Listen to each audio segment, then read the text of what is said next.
Muy buenas noches, mis queridos y mis amados hermanos. Dios les bendiga a cada uno de ustedes. Dios les guarde, Dios esté guiándole en todo. Gracias a nuestro Dios por una vez más reunirnos otra vez de esta manera para tener nuestro estudio de la palabra de Dios en este día miércoles. Y que Dios en su gracia, en su misericordia nos esté dirigiendo en todo lo que vamos a conversar en esta noche. Estamos estudiando los profetas menores, hemos estado unas cuantas semanas en el libro de Oseas y el día de hoy y el próximo miércoles, Dios mediante, estaremos terminando el libro de Oseas para empezar inmediatamente con el profeta siguiente.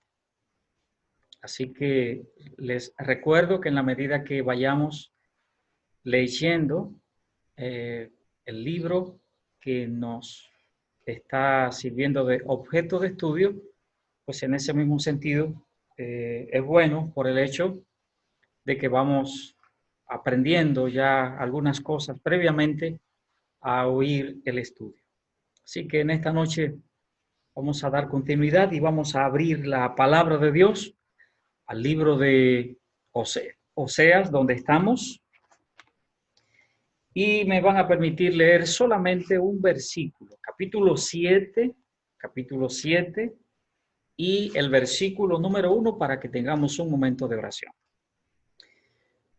Mientras curaba yo a Israel, se descubrió la iniquidad de Efraín y las maldades de Samaria, porque hicieron engaño. Y entra el ladrón y el salteador despoja por fuera. Padre, gracias, mi Dios, otra vez en esta noche. Gracias, Padre, por tus bendiciones. Gracias por tu amor maravilloso con nosotros. Y muchas gracias, Padre, por darnos esta nueva oportunidad de estudiar tu palabra. Oramos en el nombre de Cristo, Padre Santo, para que tu Santo Espíritu nos guíe, Señor. No solamente a tu servidor, sino también a cada oyente, Dios del cielo, para que tengamos, Señor, edificación de lo alto, edificación del cielo. Guía todo, mi Dios, lo que vamos a estar haciendo y comentando tu palabra, hablando acerca de tu palabra. Tú guíes todo, Señor, por tu Santo Espíritu. Gracias, Señor del cielo, en el nombre de Cristo. Amén.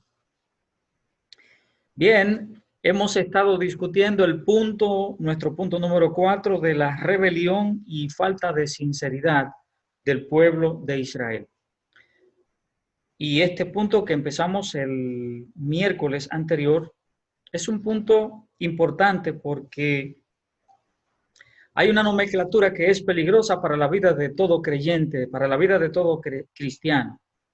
Y es el hecho de que nos rebelemos en un momento determinado contra Dios y que a más de esa rebelión entonces haya falta de sinceridad en nosotros.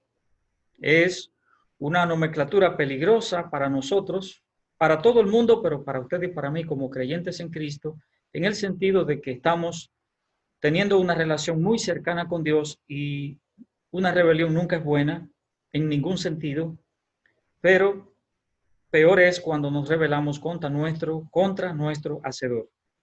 Y que esté incluido aquí también entonces esa falta de sinceridad.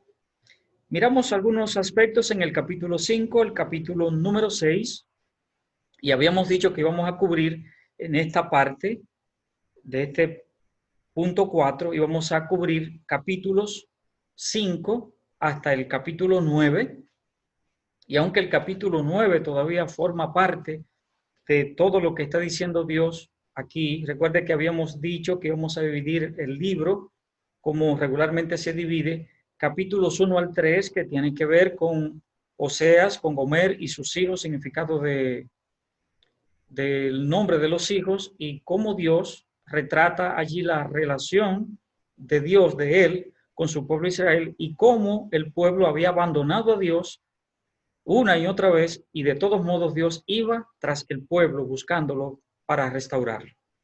Y es la imagen que encontramos en la familia, en el matrimonio, específicamente de Oseas y Gomer. Gomer, la esposa infiel que le es infiel a su marido, que le falta a su marido, pero de todos modos, el marido va tras ella, buscándola para restablecer las relaciones con ella. Y ese es el retrato que Dios nos deja de la relación de este hombre con esta mujer, para retratar también entonces la vida espiritual, la vida, la relación entre Dios y el pueblo de Israel. De modo que miramos esa parte del capítulo 5, capítulo número 6, y entremos entonces al capítulo número 7. El capítulo 7 menciona mucho, como habíamos dicho, a la tribu de Efraín. Y que el pueblo de Efraín aquí lo que está representando es al pueblo de Israel. Recuerde que habíamos dicho que muchas veces se dice de una manera y de otra, se menciona a Jacob, se menciona al pueblo de Israel, se menciona a Efraín aquí en el libro de Oseas de manera particular, y es precisamente para hablar siempre acerca del pueblo. Efraín aquí lo que hace que está, o el nombre de Efraín lo que está es representando al pueblo de Israel. Recuerden que habíamos dicho también que a partir de la muerte de Salomón, el país se dividió en dos. Se dividió. Una parte del sur, una parte del norte. Digamos aquí que Efraín sería quien está representando la parte del norte, que era la mayor parte de la población, porque eran 10 tribus. Las otras dos, entonces, que ya hemos mencionado a Judá y a Benjamín como reino del sur. Entonces, aquí, como decíamos, en el capítulo 7 se menciona mucho a la tribu de Efraín, y es precisamente para hacer eso, representar al pueblo de Israel. Los versículos 11 y 12, permítame leerlos de nuevo porque ya lo habíamos leído la semana pasada, del capítulo 7, versículos 11 y 12, dice la palabra de Dios: Efraín fue como paloma incauta, sin entendimiento. Llamarán a Egipto y acudirán a Asiria. Cuando fueren, tenderé sobre ellos mi red, les haré caer como aves del cielo, les castigaré conforme a lo que se ha anunciado en sus congregaciones. Es decir, la palabra de Dios aquí está diciendo, y dice de su pueblo, Dios dice de su pueblo que era como una paloma incauta, sin entendimiento. Y aquí también pues se menciona a Egipto y se menciona a Asiria, que eran los lugares a los que ellos fueron cautivos. Es decir, que el capítulo 7 nos hace toda esta mención de lo que sigue ocurriendo y el castigo que Dios llevaría a su pueblo porque le había desobedecido. Recuerde que estamos mirando en esta sección, estamos mirando en esta parte, la rebeldía, la rebelión, ¿verdad?, de parte del pueblo de Israel, y también la falta de sinceridad. Y todo esto parte de lo que todavía el capítulo 7 está retratando. Capítulo número 8, y entramos al capítulo número 8. Este capítulo es una queja de Dios en el sentido de que su pueblo lo ignoró en muchas cosas. Y eran cosas de las que ya Oseas de alguna manera había hablado. Otra vez, hermano, un paréntesis hago para decirles que vamos a encontrar mucho en el libro de Oseas, una dualidad, le decía la semana anterior. ¿Cuál es la dualidad?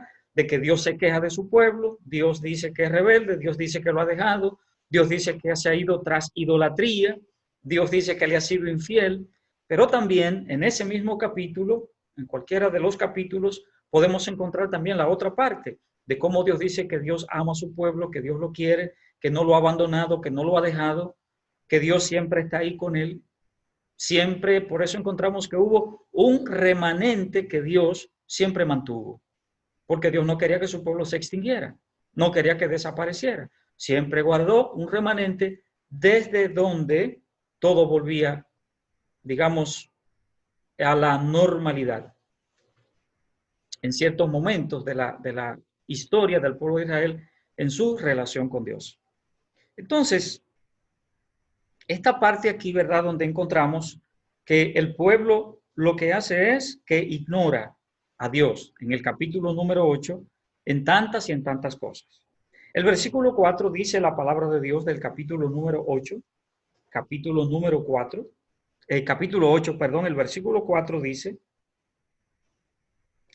ellos establecieron reyes, pero no escogidos por mí. Constituyeron príncipes, mas yo no lo supe. De su plata y de su oro hicieron ídolos para sí, para ser ellos mismos destruidos. Fíjese que dice la cita bíblica, en primer lugar, que ellos eligieron, buscaron sus líderes. Y note qué es lo que dice: establecieron reyes, pero no escogidos por mí, no escogidos por él. Es decir, el pueblo eligió sus líderes sin la anuencia de Dios. Y esto era un desafío a la autoridad de Dios. Era un desafío a Dios mismo. Más adelante veremos que siempre fue el deseo de Dios de él elegir a aquellos que iban a gobernar el pueblo. Era Dios que los llamaba. Si notamos toda la historia del pueblo de Israel, por lo menos en la historia bíblica, eso es lo que encontramos. Dios siempre eligió a aquellos individuos que iban a guiar al pueblo. ¿Por qué razón? Porque Dios quería que esos individuos tuvieran ciertas características divinas, que tuviesen algo de Dios en ellos, que Dios haya puesto en ellos para que sepan cómo guiar al pueblo. La parte B del capítulo 8, donde estamos, la parte B del versículo 4, que dice, ¿verdad? De su plata y de su oro hicieron ídolos para sí, para ser ellos mismos destruidos. Y es parte todavía de eso en el sentido espiritual, no solamente en el sentido político, como habíamos hablado en puntos anteriores, no solamente el aspecto político, sino también el aspecto religioso. Hicieron ídolos para su propia destrucción. Fíjese qué interesante lo que la palabra de Dios nos dice, que nosotros nos salimos de la autoridad de Dios. Nos salimos de la autoridad de Dios buscando nuestros propios líderes en el sentido que lo hizo el pueblo de Israel, pero también hicieron ídolos despreciando a Dios y poniendo a Dios a un lado. Hicieron sus ídolos y note que todo esto era para su propia perdición. Fíjese que nosotros entonces somos individuos que así trabajamos. Los humanos nos comportamos tantas veces así. A veces los hijos se rebelan contra los padres precisamente para hacer justamente lo que ellos quieren. Y como que ya ustedes están medio desfasados, ustedes están ya medio desgastados, ya ustedes no saben mucho. Nosotros ahora sí somos, porque somos los millennials, porque somos los de la última generación, que tenemos tanta tecnología, que tenemos tantas cosas, no las sabemos todas. Y resulta que tantas veces no les salen bien las cosas. Y así es el comportamiento nuestro a veces con Dios. Pensamos que Dios, como que Dios es un humano, que es un viejito, que ya no razona bien. Que Dios es un anciano que ya no piensa bien. Que ya es un anciano decrépito. Es un anciano con Alzheimer. Un anciano que no se ha metido en lo moderno, que no está muy acorde con los tiempos actuales, que no está muy actualizado en muchas cosas.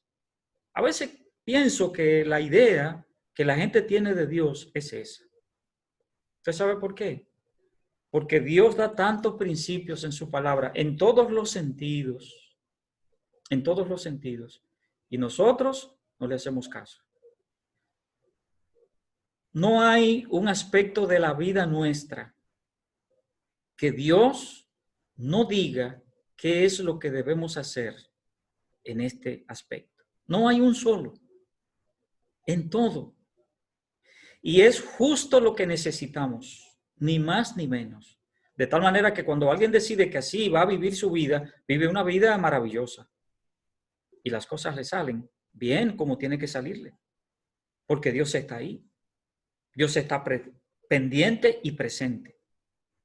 Pero miremos el versículo 7 para que sigamos adelante en el capítulo número 8, versículo 7. Y estoy así, ¿verdad? No dando versículo a versículo, sino saltando y tomando los versículos, los bloques que nos dan una enseñanza determinada. Porque sembraron viento y torbellino segarán.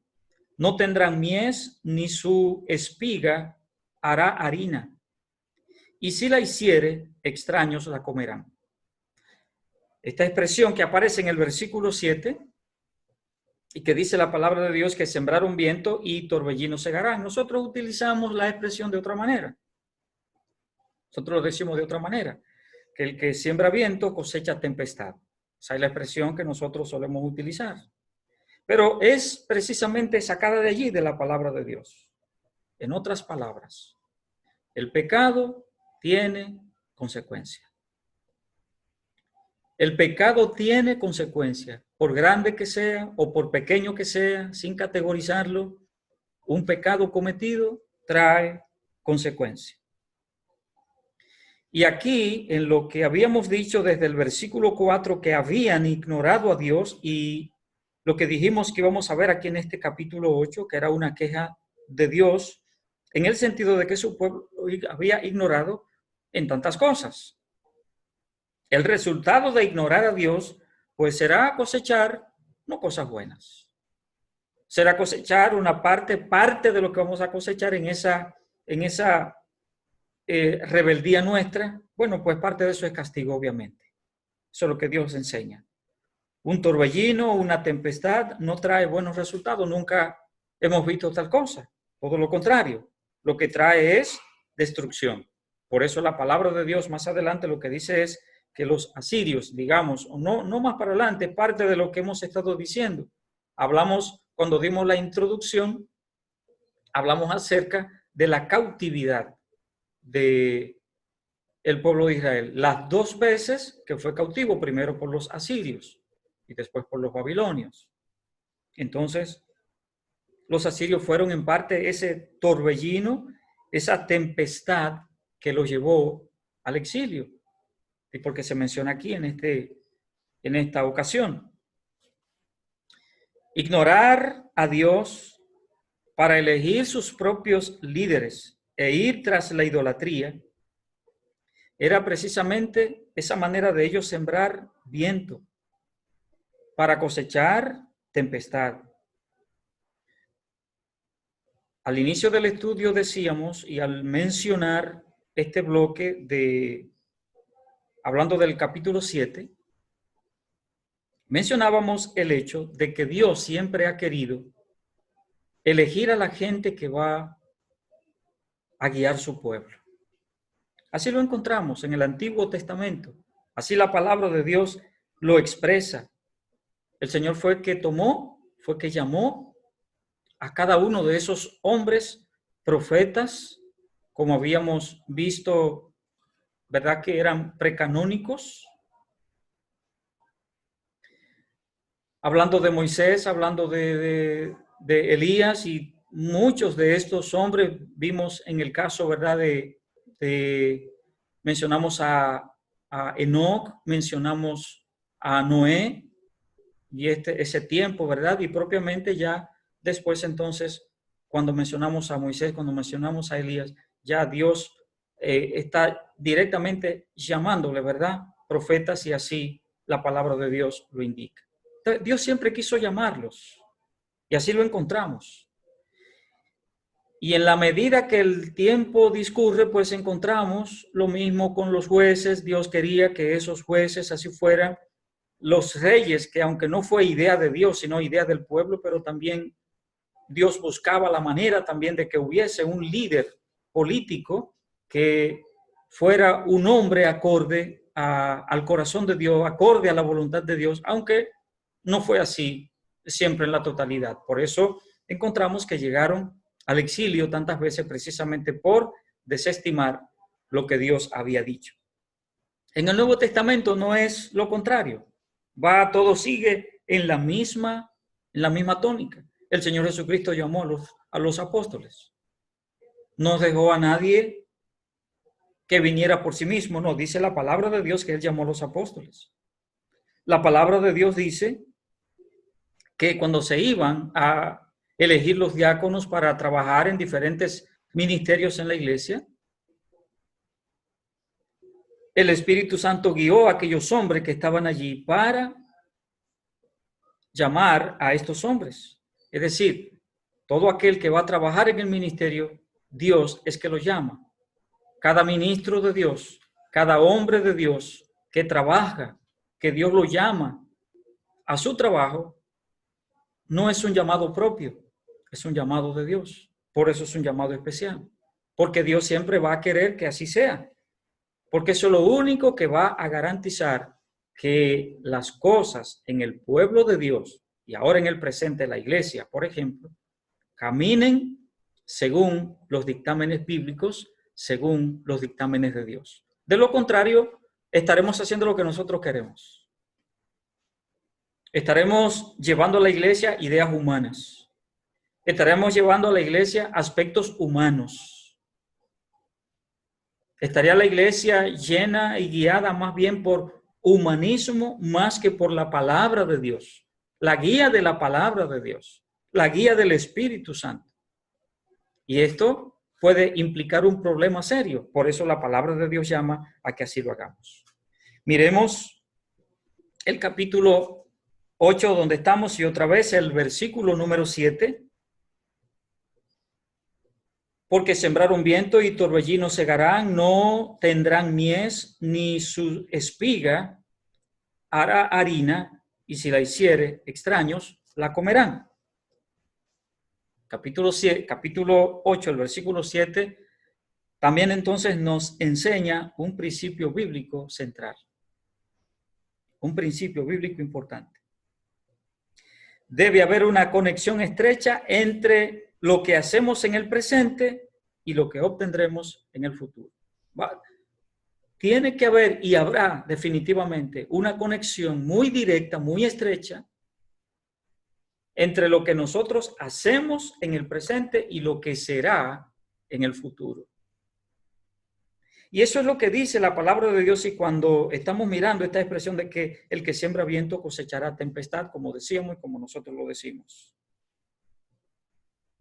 Pasamos por alto este principio que es tan importante. Permítame leerle en la epístola del apóstol Pablo a los Gálatas, en el capítulo número 6, Gálatas capítulo número 6 y versículos 7 y 8, y leamos lo que dice la palabra de Dios allí, que está muy conectado con lo que estamos hablando. Gálatas capítulo 6, versículos 7 y 8. Dice la palabra de Dios: no os engañéis, Dios no puede ser burlado, pues todo lo que el hombre sembrare, eso también segará. Porque el que siembra para su carne, de la carne segará corrupción, mas el que siembra para el Espíritu, del Espíritu segará vida eterna. Es un principio que no podemos olvidar.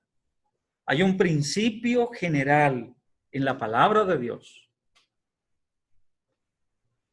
Lo que hago en el presente está conectado directamente con lo que me va a pasar en el futuro. Por eso la palabra de Dios, como dice aquí en la epístola a los Gálatas, es una verdad. No te engañes. No te engañes. Lo que tú siembras, eso vas a cosechar. Mi amigo, si estás escuchando estas palabras, lo que nosotros sembramos en términos espirituales, eso vamos a cosechar. El apóstol Pablo menciona aquí en Gálatas capítulo 6, en el versículo 7, que si sembramos para la carne, no vamos a sacar cosa buena. Vas a cegar corrupción. En otras palabras, cuando yo solamente vivo para complacerme y para complacer los deseos de mi carne, sin oír la voz de Dios, sin hacerle caso a Dios, yo no voy a sacar cosas buenas. Pero dice la palabra, pero el que siembra, ¿verdad? Para el espíritu, va a cegar vida eterna. En otras palabras, si yo estoy dándole seguimiento a lo espiritual, yo le estoy dando seguimiento a lo que Dios me dice en su palabra, hago caso y obedezco a lo que Dios dice en su palabra, Dios me dice que voy a sacar cosas buenas, es decir, mi futuro. Mi futuro. Tú tienes que decidir en el presente lo que será tu vida eterna, lo que será tu futuro eterno. Eso se decide aquí, en vida. Pero eso se hace sembrando para el Espíritu, sembrando para las cosas de Dios, buscando las cosas de Dios. Porque ciertamente hay dos lugares a donde iremos, mis queridos amigos. Son palabras duras, pero es la verdad bíblica. Y no le podemos pasar una manito ahí de una brocha untada con mantequilla y pasársela al pan para que tenga un saborcito mejor. No, hay dos lugares donde vamos a ir. Uno de los dos el día que muramos. Y todo va a depender, eso yo lo decido aquí en la tierra. O voy al cielo, porque me he convertido a Cristo. He buscado a Dios en mi vida. O estaré en el infierno si yo decido seguir yo mi vida, según yo entiendo, y no buscar a Dios. ¿Qué te interrumpe? ¿Qué te priva? ¿Qué te estorba de buscar a Dios? No siembres viento, porque vas a cosechar tempestad en términos espirituales. ¿Por qué no siembras otra cosa? ¿Por qué no buscas a Dios? ¿Por qué no empiezas a buscar a Dios? Y entregar tu vida a Cristo Jesús. Estás sembrando para la eternidad. Estás sembrando vida eterna. Y así el día que partamos de este mundo, tú puedes tener la certeza y la seguridad de dónde irás. ¿Dónde irás? Recuerda que no es ser ni orgulloso, ni creernos que somos los mejores por el hecho de decir que vamos al cielo. No, esa es la promesa de Dios. Al que cree. Y si tú has creído de todo corazón, y no lo estamos haciendo de manera hipócrita, no lo estamos haciendo de una manera que es para hacer creer y para hacer ver a los otros. No, delante de Dios, de todo mi corazón, Señor, perdónate mis pecados, gracias, porque me convertí a Cristo. Te convertiste a Cristo. Y cuando dice la Biblia que si lo hacemos de todo nuestro corazón, sin hipocresía, sinceramente delante de Dios, ahora yo empiezo a caminar con Dios. Y eso se nota. Se nota. Eso se ve.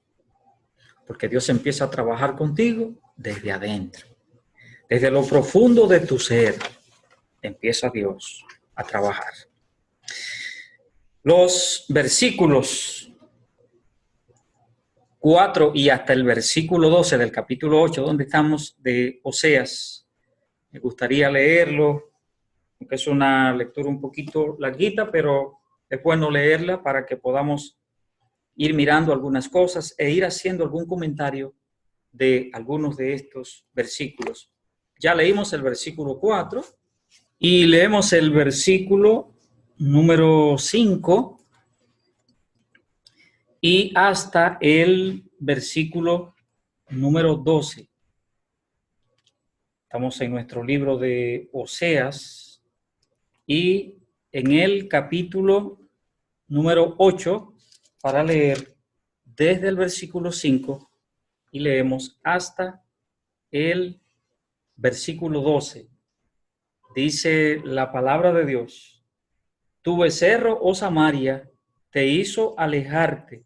Se encendió mi enojo contra ellos, hasta que no pudieron alcanzar purificación.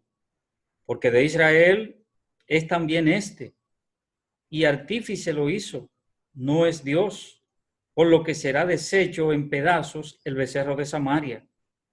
porque sembraron viento y torbellino segarán. No tendrán mies, ni su espiga hará harina. Y si la hiciere, extraños la comerán. Devorado será Israel, pronto será entre las naciones como vasija que no se estima, porque ellos subieron a Asiria como asno montés para sí solo. Efraín con salario alquiló amantes. Aunque alquilen entre las naciones, ahora las juntaré y serán afligidos un poco de tiempo por la carga del rey y de los príncipes, porque multiplicó Efraín altares para pecar, tuvo altares para pecar. Le escribí las grandezas de mi ley y fueron tenidas por cosa extraña. ¿Qué nos dice la palabra de Dios? Dios habla en su palabra de cómo el pueblo había desechado a Dios. Note que dice la palabra de Dios aquí en estos versículos, y versículo 13, por ejemplo, versículo 14, que es el final, que no leímos esta parte, pero en el versículo anterior, versículo 11 y versículo 12, dice la palabra de Dios que Efraín multiplicó los altares. O sea, no se conformó con los pocos que tenía, sino que hizo aún mucho más. Y esos altares fueron para pecar. Dice el versículo 12, le escribí las grandezas de mi ley y fueron tenidas por cosa extraña. No hicieron caso a la palabra de Dios. Qué cosa tan seria cuando nosotros no tomamos la palabra de Dios con el peso que hay que tomarlo. Versículos 13 y 14 dice, en los sacrificios de mis ofrendas sacrificaron carne y comieron, no los quiso Jehová, ahora se acordará de su iniquidad y castigará su pecado, ellos volverán a Egipto. Versículo 14, olvidó pues Israel a su hacedor y edificó templos, y Judá multiplicó ciudades fortificadas, mas yo meteré fuego en sus ciudades, el cual consumirá sus palacios. Así dice la palabra de Dios. El versículo 13 dice la palabra que el Señor se va a acordar de su iniquidad y va a castigar su pecado. Dios se acuerda de nuestras iniquidades. Dios se acuerda de nuestros pecados. Recuerde que la palabra de Dios dice que cuando Dios nos perdona, dice en el libro de Isaías que cuando Dios nos perdona, cuando venimos a Dios buscando de la salvación, el perdón de nuestros pecados, Dios toma nuestros pecados y nos da la idea, ¿verdad?, de que los tira a la profundidad del mar. Obviamente, ¿verdad? Eso es un simbolismo que está utilizando la palabra de Dios para decir que eso se olvidó y que eso se fue tan profundo que jamás se va a encontrar. Pero también la palabra de Dios de otra manera nos dice a nosotros que cuando insistimos en pecar, en desobedecer a Dios, en serles infieles a Dios, en querer nosotros hacer lo que entendemos y no hacer caso a lo que dice la palabra de Dios, entonces Dios sí castiga nuestro pecado. Dios se va a acordar de la iniquidad cometida. Y dice la palabra de Dios en el versículo 14, voy a meter fuego en sus ciudades, el cual consumirá sus palacios. Y todo eso es parte, ¿verdad?, de una simbología de parte de lo que iba a suceder por la destrucción que iba a venir, pero también una simbología del castigo que Dios llevaría al pueblo. Entramos al capítulo número 9, y en el capítulo 9 encontramos que el pueblo de Dios ahora está buscando prosperidad. Buscando prosperidad, se apartaron de Dios. Y por más que se afanaran, la palabra de Dios nos dice que nada sacarían. Lo que creían que iban a disfrutar sería todo lo contrario.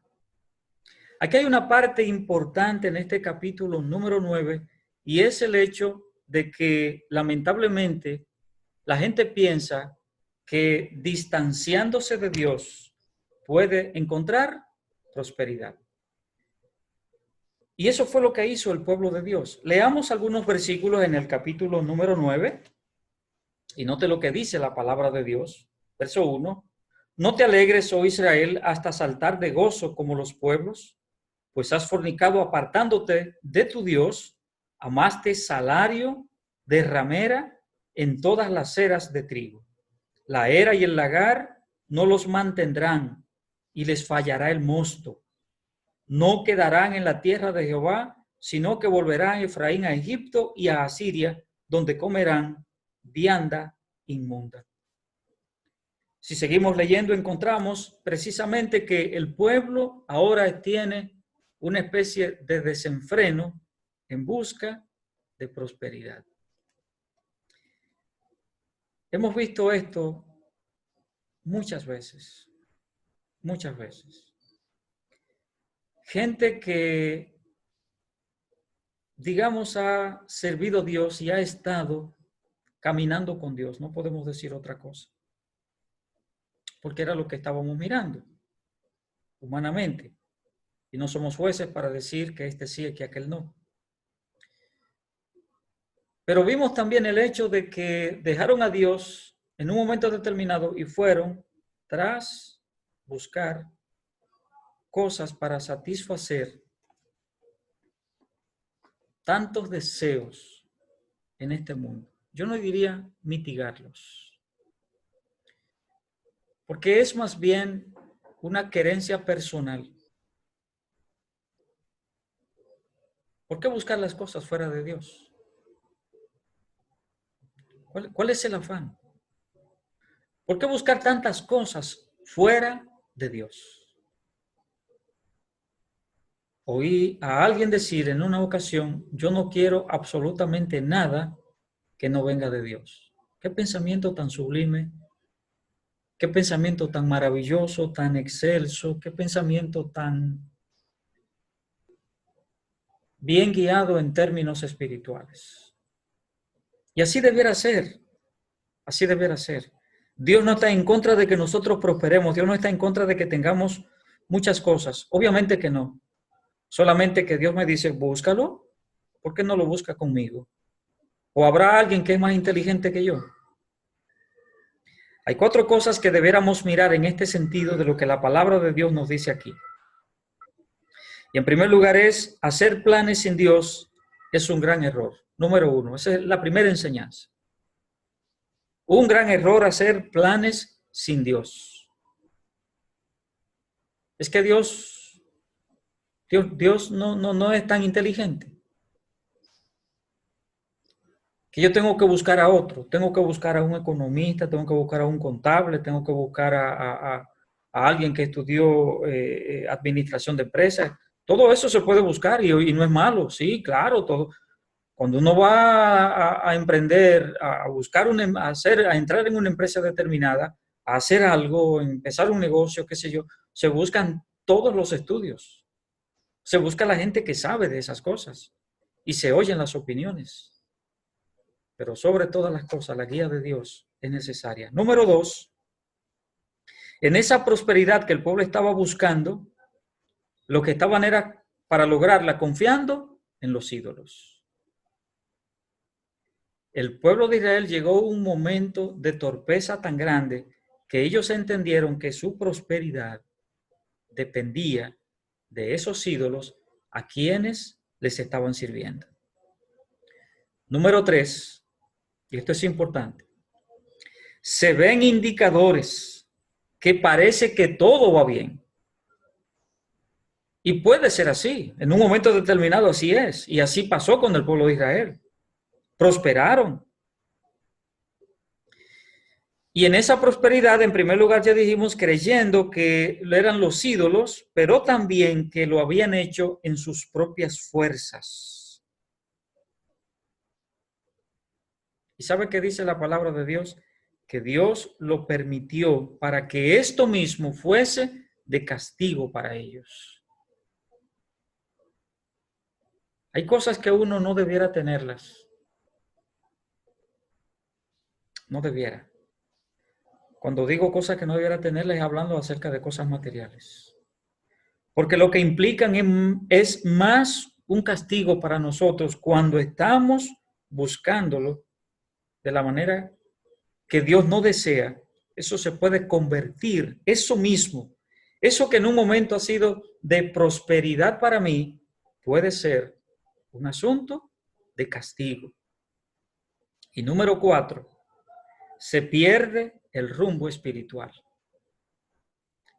Se pierde el rumbo espiritual. En los versículos 7 y 8 del capítulo 9, versículos 7 y 8 del capítulo 9, note que dice la palabra de Dios que el Señor llama necio al profeta. Versículo 7. Vinieron los días del castigo, vinieron los días de la retribución, e Israel lo conocerá. Necio es el profeta, insensato es el varón de espíritu, a causa de la multitud de su maldad y grande odio. ¿Qué dice la palabra de Dios? Y aquí llama al profeta, lo llama necio, y Dios llama necio al profeta aquí de manera particular, porque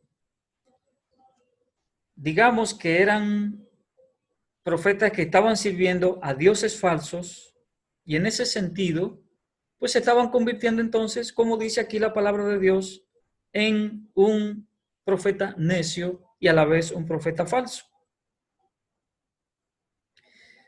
Parecería espiritualidad verdadera, pero era una adoración idolátrica.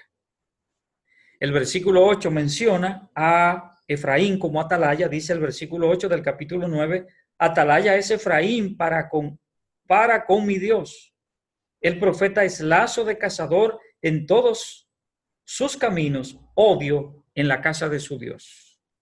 El versículo 8 aquí hace mención de Efraín como atalaya. Recordemos que otra vez que Efraín representa el pueblo de Israel. En este caso, recuerde que les dije que en el libro de el libro de Oseas se menciona mucho el nombre de Efraín para referirse al pueblo de Dios. Y digamos que aquí llamarle atalaya al pueblo, a Efraín o al pueblo de Israel, era una especie de contradicción. Porque Dios está diciendo lo contrario. Diciendo lo contrario. Ya el pueblo de Israel no era un vigía, no era un vigilante de las cosas de Dios.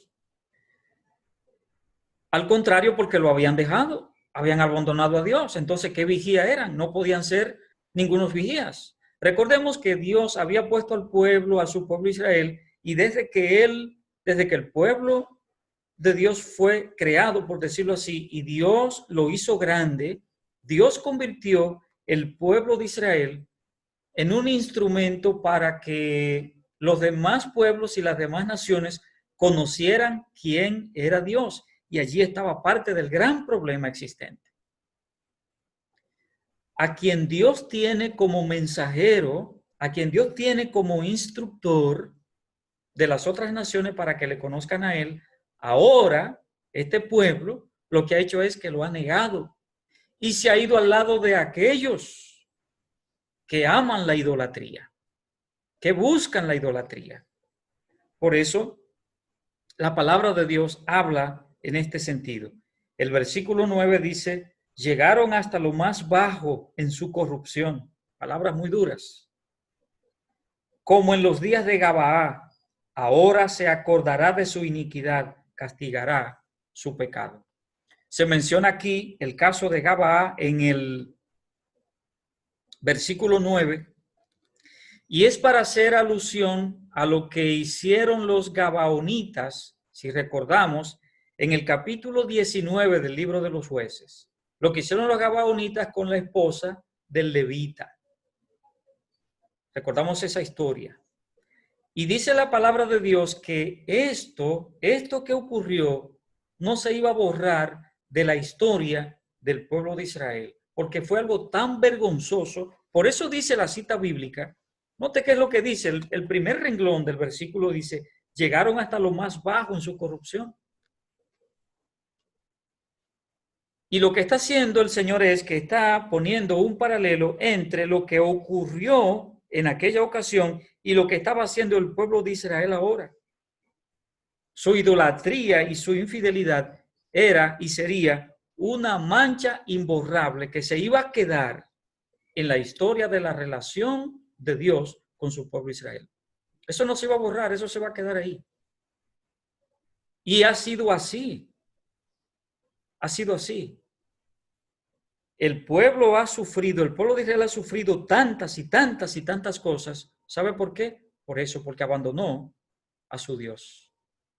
De modo que eso no se ha podido borrar de la historia del pueblo de Israel, no se borrará jamás.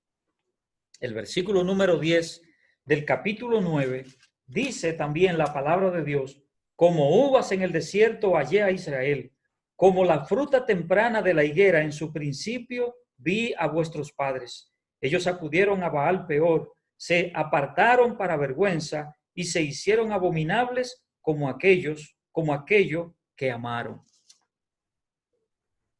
En el versículo 10, Dios está haciendo un recordatorio de lo que el pueblo de Israel era cuando inició, en sus inicios.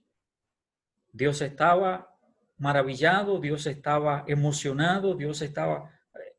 Decir aquí estas cosas de Dios como si Dios fuera un humano. Por eso dice la Biblia que era el pueblo, era la niña de sus ojos, que el pueblo de Israel era tantas cosas, era una joya, una perla, algo tan precioso para Dios. Y dice aquí, en sus inicios, dice la palabra de Dios, que eran como uvas, como fruta temprana de la higuera. Sin embargo, el pueblo abandonó a Dios. Abandonó a su Hacedor. Israel se olvidó de Dios.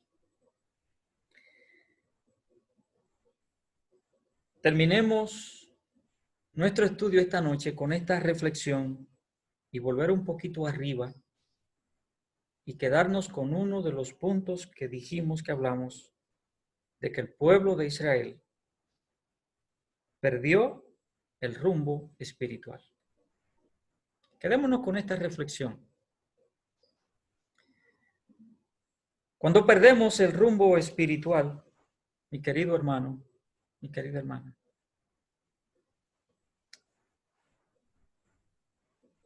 la vida cristiana se convierte en un desastre. Y es tan fácil que perdamos el rumbo espiritual en este mundo. Y podemos perder nuestro rumbo espiritual por muchísimas razones. No sé si le ha ocurrido a usted en algún momento que usted se ha sentido un tanto desorientado en un momento. Imagínese que usted va en su carro y está buscando una dirección y entró a un barrio, a un lugar que usted no conoce y usted no sabe ni la salida ni la entrada y tiene que pararse 20 veces a preguntar cómo salir a tal o cual calle. En ese momento usted no sabe si tomar el norte, si tomar el sur, si tomar el este, el oeste, si doblar a la izquierda, si doblar a la derecha. Usted no tiene idea. Hasta que usted llega a un lugar, a una calle, a una avenida, que usted la identifica. Y usted dice, ya sé dónde estoy. Y como que vuelve en sí. Y ahora usted sabe si dobla a la derecha, si dobla a la izquierda, si toma el norte, si toma el sur, si toma el oeste, si toma el este. Porque ahora volvió otra vez en sí. Cuando uno pierde el rumbo espiritual, así se queda, desorientado. No hay manera de uno encontrar nada en Dios. No tiene motivación para leer la palabra de Dios. No tiene motivación para orar. No tiene motivación para testificar. No tiene motivación para dar para las cosas de Dios. No tiene motivación para nada. ¿Sabe por qué? Por algo simple. Usted perdió el rumbo espiritual. ¿Qué pasó con Israel? Perdió el rumbo espiritual.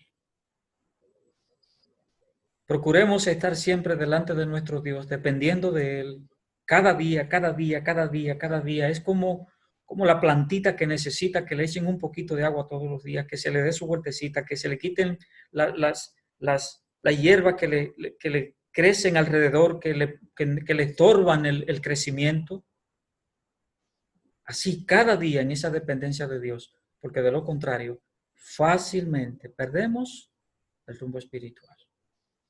Continuaremos en la próxima mirando nuestro último punto, nuestro último tema para cubrir, capítulo 10 al capítulo 14, y terminar nuestro próximo estudio con este libro de Oseas.